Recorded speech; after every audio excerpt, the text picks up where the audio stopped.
آپ میں سے جو حضرات تصور کی دنیا میں مدینہ طیبہ کی گلیوں کا سیر کرنا چاہتے ہیں، دونوں ہاتھوں کو اٹھا کر کے بول دیجئے یا رسول اللہ صلی اللہ تعالی علیہ وسلم۔ مدینے منور خدا واگوارے، مدینے منور مولا واگوارے، مدینے منور مولا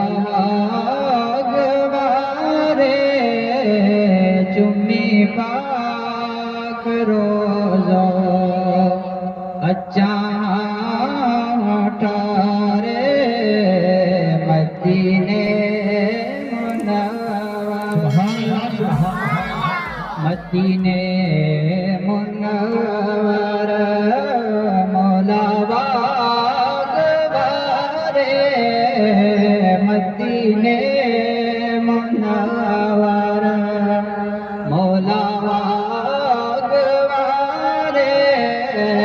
چمی پاک روزو اچھا ٹھارے، مدینے منور۔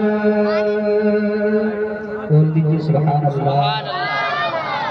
گرودوات جیسی مولا نے حیاتی، گرودوات جیسی مجھے رب نے حیاتی، بٹھی ماں باہونی بنجا گھر جباتی، اچھا شہر مدنیہ جو اچھا شہر مدنیہ جو بچن کے دکھارے، اچھا شہر مدنیہ جو بچن کے دکھارے، چمی پاک روزو اچھا ٹھارے، مدینے منور۔ بول دیجیے سبحان اللہ۔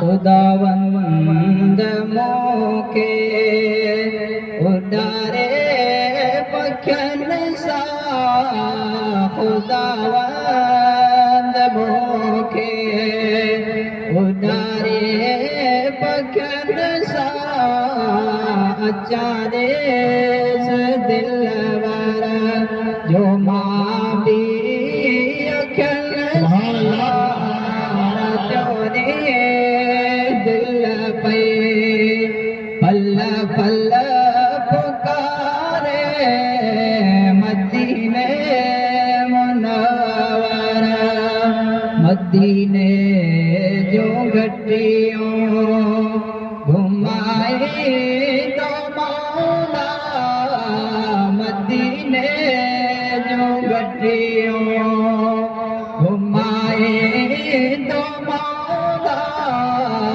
مدینے جو گھٹیوں گھمائی تو مولا، مدینے جو گھٹیوں سجن جے سہن میں نمازوں پڑھاوا، مدینے شہر میں نمازوں پڑھاوا، حبیباً ہر ہر صلاتوں پڑھاوا، لایا سکھ تو پہیں گی نیلن دے نہارے، لایا سکھ تو پہیں گی نیلن دے نہارے، چمی پاک روزو اچھا ٹھہرے مدینے منور. پڑھیے درود پاک صلی اللہ علیہ وسلم.